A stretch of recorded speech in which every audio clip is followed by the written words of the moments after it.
Hello and welcome. I'm Geeta Mohan and you're watching World Today. Breaking news at the top of this bulletin. BRICS to be charged with 10% tariff by the United States of America. After the just concluded BRICS summit, this is breaking news coming in. America clearly feeling threatened by the BRICS forum, calling against de-dollarization of the US economy because BRICS, some countries had floated the idea of using local currencies, country currencies, or maybe even looking at a BRICS currency, which absolutely has threatened Donald Trump as the country reels under an economic slowdown. Now, breaking news coming in. Donald Trump in his press conference that is underway as we speak has said that BRICS countries will be charged with an additional 10% tariff. This is the tariff war being taken to not just countries, but to blocs. Listen into what he had to say. Back to members of the BRICS countries for if they aligned with anti-American policies. 10% charge. That would be India, Brazil. That's right. They have to pay 10% if they're in BRICS. Because BRICS was set up to hurt us. BRICS was set up to degenerate our dollar and take our dollar as the standard, take it off as the standard.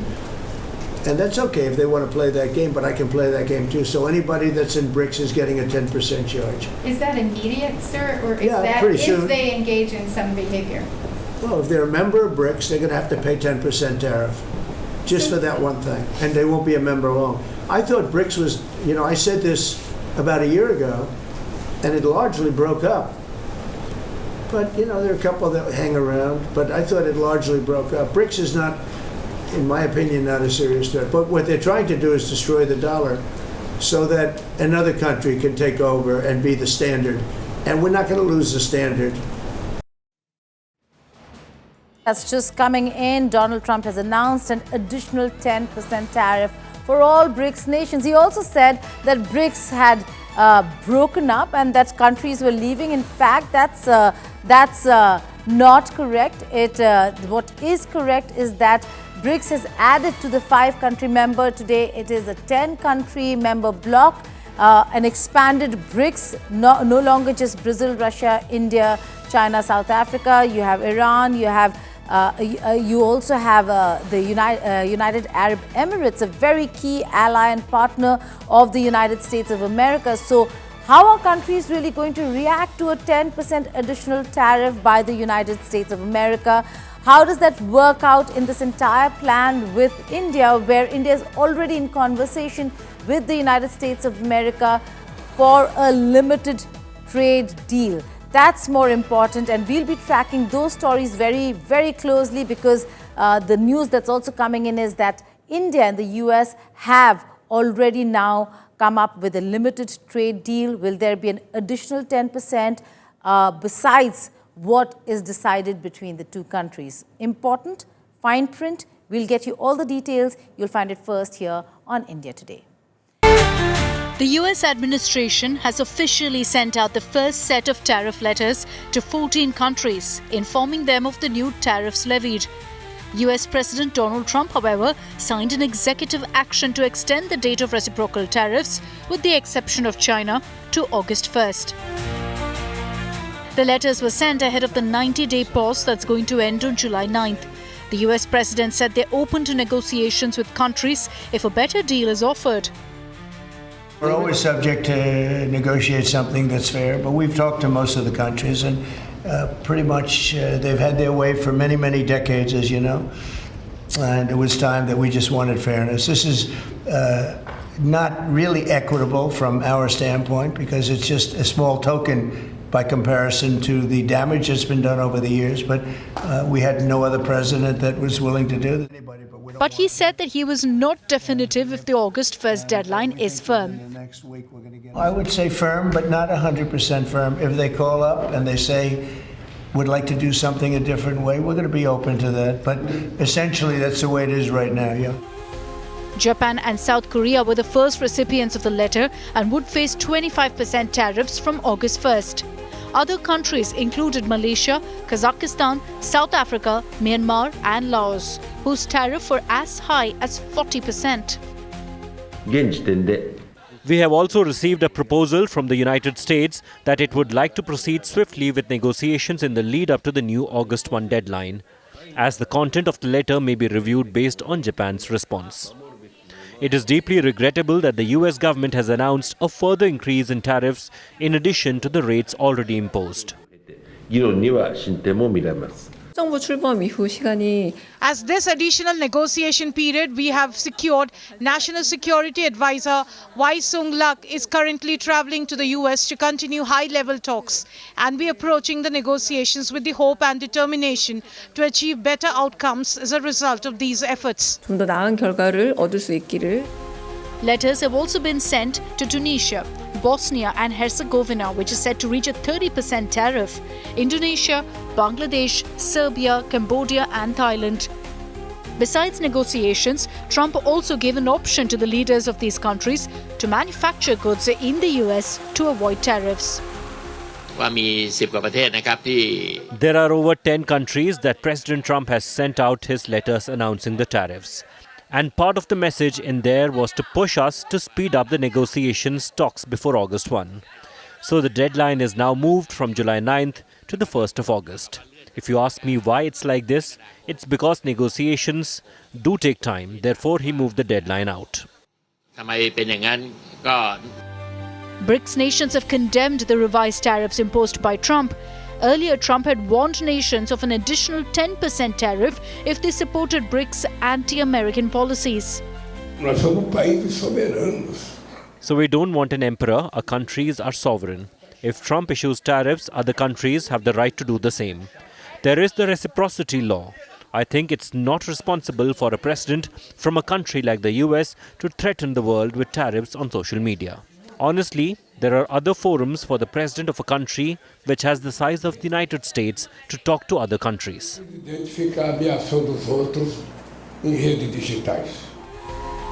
According to the US Commerce Department, $465 billion worth of goods were imported last year from these 14 countries. Japan and South Korea, America's 6th and 7th largest trading partners, had accounted for 60% of that. Higher tariffs will bring higher prices for American consumers. America imports goods like cars, auto parts, semiconductors, pharmaceuticals and machinery from South Korea and Japan. Mahashweta Lala for India Today. The trade war just intensified. Pranay Upadhyay, my colleague, joins me for more. Pranay, not just the letters that were sent, there is one that is prepared for European Union and additional 10% for BRICS nations. How does it work for India that's working out a limited trade deal? That and an additional 10%.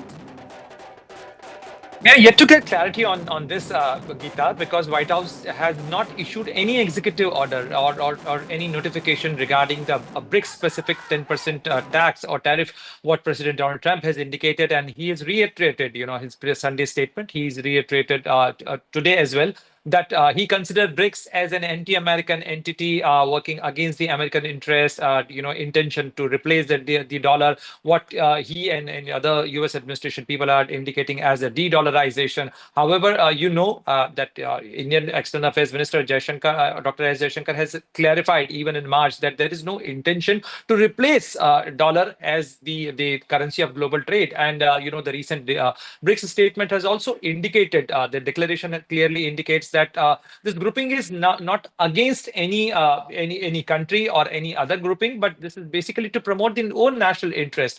And as far as the currency or national, trade in national currencies are concerned, this is basically to promote own economic interest. But with President Donald Trump, as we say commonly that with every offer there is a condition applied. So it has to be read with the fine prints that what conditions are applied, because sources have indicated in DC clearly saying that there is an if clause, that if this group or the countries part of this group are working against the interest of the United States or pursuing the anti-US policy, then only the 10% tariff will be applicable. So we are yet to see that how these 10% tariff clause will be implemented by the White House. Yeah, but every day there's a new announcement. Now he's said very in a blanket statement that BRICS is anti-America. So like you said, we'll have to wait for the fine print. Stay on with me, Pranay.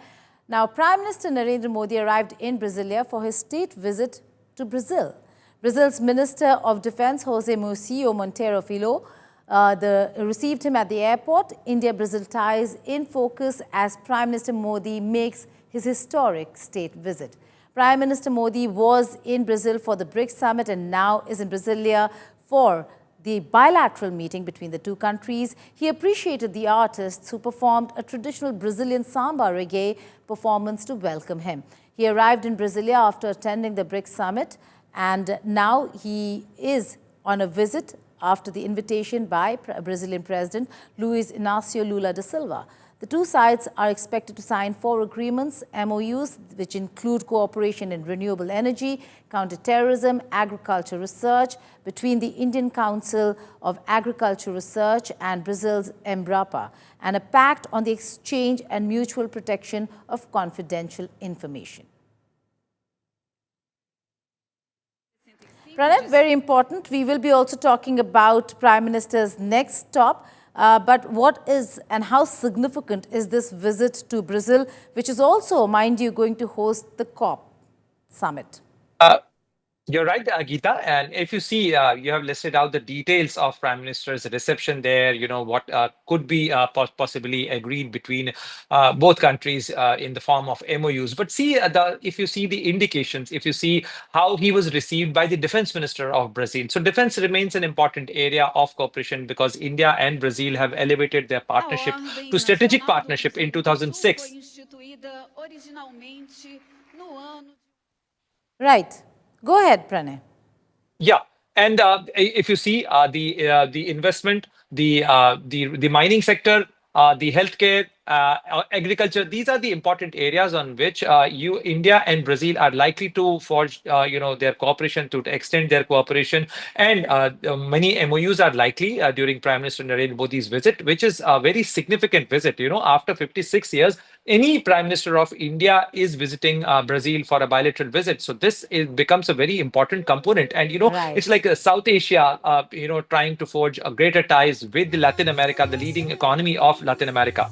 Absolutely. Pranay Upadhyay, thank you so much for joining us. Now, his next and final stop, Prime Minister Modi's visit to Namibia on July 9th isn't just historic, it's strategic. From marine diamonds to critical minerals, Namibia holds the resources powering the 21st century. India wants direct access, cutting out middlemen and securing supplies for everything from clean energy to smartphones. It's a quiet but powerful move on the global chessboard. The question is, can India turn resource diplomacy into long-term advantage? My colleague Rudrashish Kanjilal with more.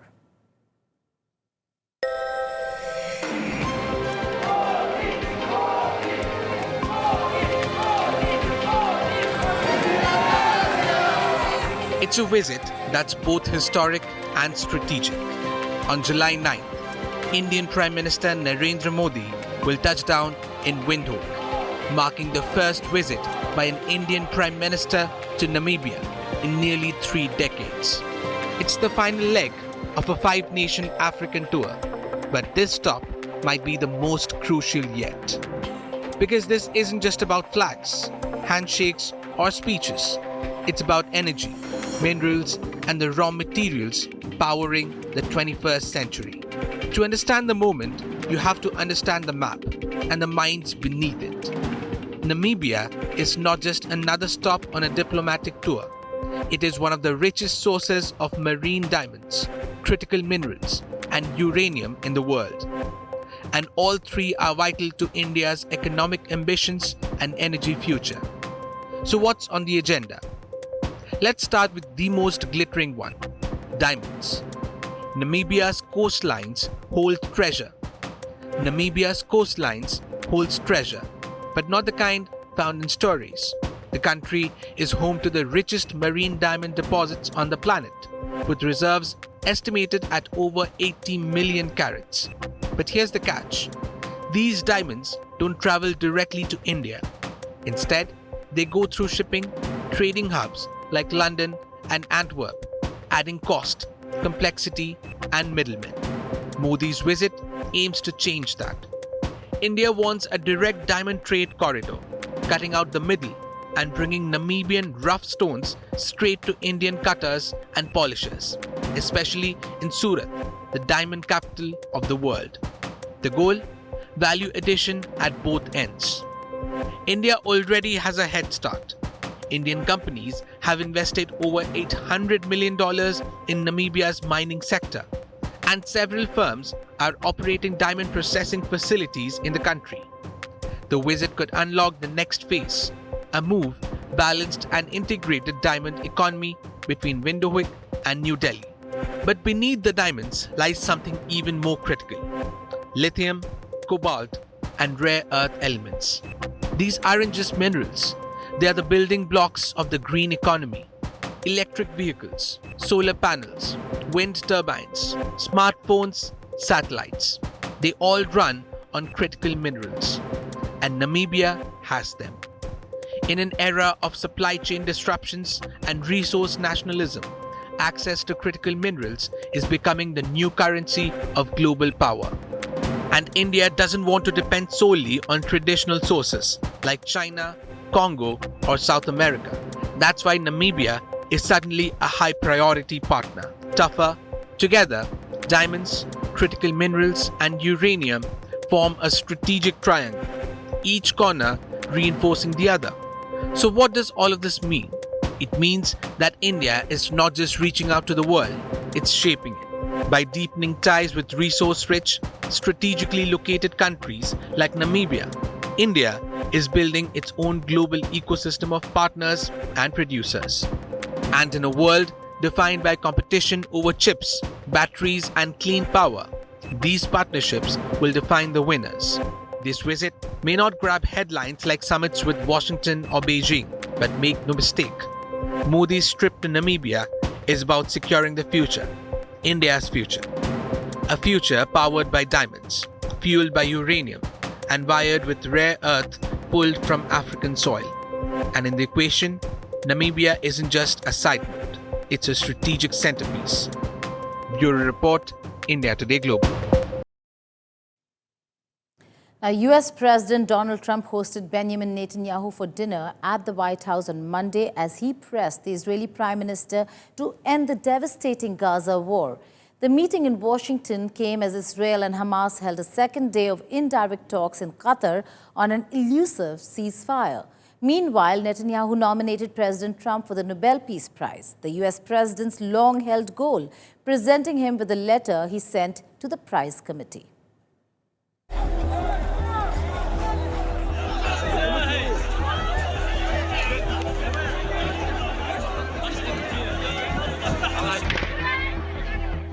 As a deepening humanitarian crisis looms over Gaza and Israeli airstrikes continue, leaving dozens dead and many injured, Israeli Prime Minister Benjamin Netanyahu arrived at the White House with an unexpected gesture for US President Donald Trump.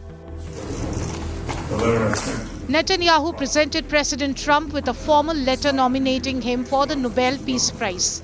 Israel's nomination comes weeks after Pakistan formally recommended Trump's name for the honor. I want to present to you, Mr. President, the letter I sent to the Nobel Prize Committee.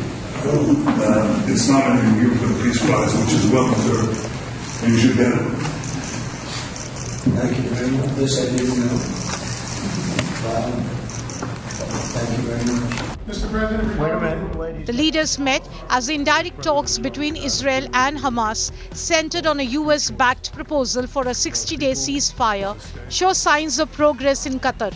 While Netanyahu publicly denied any ceasefire agreement with Hamas, President Trump offered a different take. In the ceasefire between Israel and Hamas, what's currently the holdup? I don't think there is a holdup. I don't think there's a holdup. I think things are going along very well. They just, left each other, and it was not a pleasant period of a few days. It was a little longer than a few days, but this was not a pleasant period of time. This is not the first time that a ceasefire negotiation between Israel and Hamas have occurred. In January, both sides agreed to a temporary truce, but it collapsed in March after Israel accused Hamas of rejecting a US-proposed deal. While the two leaders met, questions were posed regarding the relocation of the Palestinians. Mr. President, is your Palestinian relocation plan still on the table? Is there a plan? Has there been any progress in finding countries? Yeah, Bibi, why don't I let you answer that question? Mr. President, Wait a minute, wait, he's got to answer the question. I think President Trump had a brilliant vision. It's called free choice. You know, if people want to stay, they can stay. But if they want to leave, they should be able to leave. It shouldn't be a prison. It should be an open place and give people a free choice. We're working with the United States very closely about finding countries that will seek to realize what they always say, that they want to give the Palestinians a better future. And those who, and I think we're getting close to finding several countries, and I think this will give, again, the freedom to choose. Palestinians should have it, and I hope that we can secure it close by. Trump previously sparked outrage when he floated the idea of relocating Palestinians and transforming Gaza into a Riviera of the Middle East. The U.S. will take over the Gaza Strip, and we will do a job with it, too. We'll own it and be responsible for dismantling all of the dangerous unexploded bombs and other weapons on the site, level the site, and get rid of the destroyed buildings. And I don't want to be cute, I don't want to be a wise guy, but the Riviera of the Middle East, this could be something that could be so bad, this could be so magnificent. Meanwhile, Israelis expressed their disappointment after the meeting ended without any announcement regarding the ceasefire. I'm very much disappointed. We're all very much hoping for the end of the war and the return of the hostages. I mean, it feels like this meeting was just a PR publicity event for Trump to get a Nobel Peace Prize. With negotiations still underway and Trump hinting at a breakthrough, all eyes are now on Prime Minister Benjamin Netanyahu and whether he will shift his stance on the ceasefire. With Neha Kumari, Bureau Report, India Today.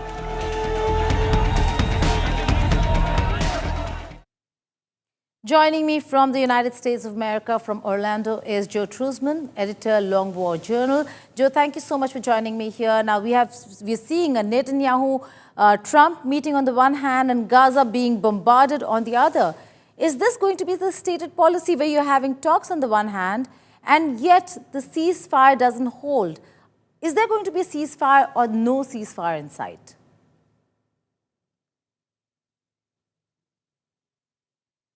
Right. Thank you for having me on. I think right now, the current environment in Gaza, yes, the IDF is continuing to attack Hamas targets and those belonging to other Palestinian terrorist organizations. However, I will say that I think the current IDF strategy in the Gaza Strip has likely reached its limit. So meaning that what the IDF has done, whether eliminating commanders, eliminating terrorist infrastructure, I think this strategy, all right, has achieved this goal. However, there are still hostages in Gaza, and the IDF has only been able to retrieve a handful of them over the last month. So yes, the IDF is continuing to operate in the Gaza Strip. However, with Prime Minister Netanyahu visiting President Trump, all the indications show that Israel and the United States are ready to wrap this war up. Now they just have to figure out the details. Well, but there is a difference in how DC is looking at the goals and the situation on the ground, if I go with what you're saying, Joe, and how Tel Aviv is looking at it. Right. So I would say that I think the IDF has partially achieved its goals. However, I think that the biggest two goals, right, of course, retrieving the hostages, getting the hostages back. And of course, the other one is dismantling Hamas's infrastructure. Israel does not want to see Hamas govern the Gaza Strip after this war is over. Now, the problem is that I don't think those two chief goals, those two primary goals, are compatible, meaning that you can't, if Israel wants all the hostages, they are likely going to be compelled or forced to allow Hamas to continue governing the Gaza Strip. And I think the decision makers in DC, especially President Trump, understands this, all right, and sees that Hamas is likely to continue governing the Gaza Strip, and that the IDF has reached at least most of its goals, has achieved most of the goals that it set out for itself at the beginning of the war. So I think President Trump sees this. I think that's one of the reasons why Prime Minister Netanyahu is in DC right now, to get this ceasefire together. So I think they're on this, both sides are on the same page here, which is good news. Now, again, it boils down to the details. And of course, if Hamas accepts a ceasefire deal. Right. Joe Trusman, thank you so much for joining us here on the network.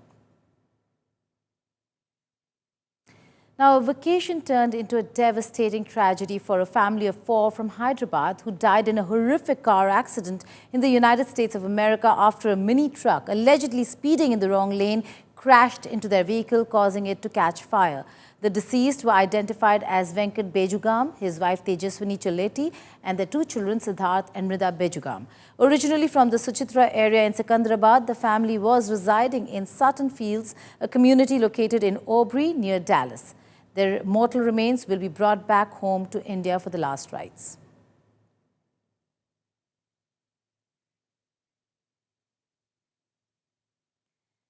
That's all in this edition of A World Today. But before I go, here is what we have for you. Mount Lewatobu Laki in Indonesia's East Nusa Tenggara province was belching volcanic ash clouds 18 kilometers into the sky after an explosive eruption. The explosion comes nearly 1 month after the volcano erupted and spewed towering ash clouds 11 kilometers high, leading to flight cancellations in and out of the nearby island of Bali. With that, it's a goodbye. Woi, kabur sudah!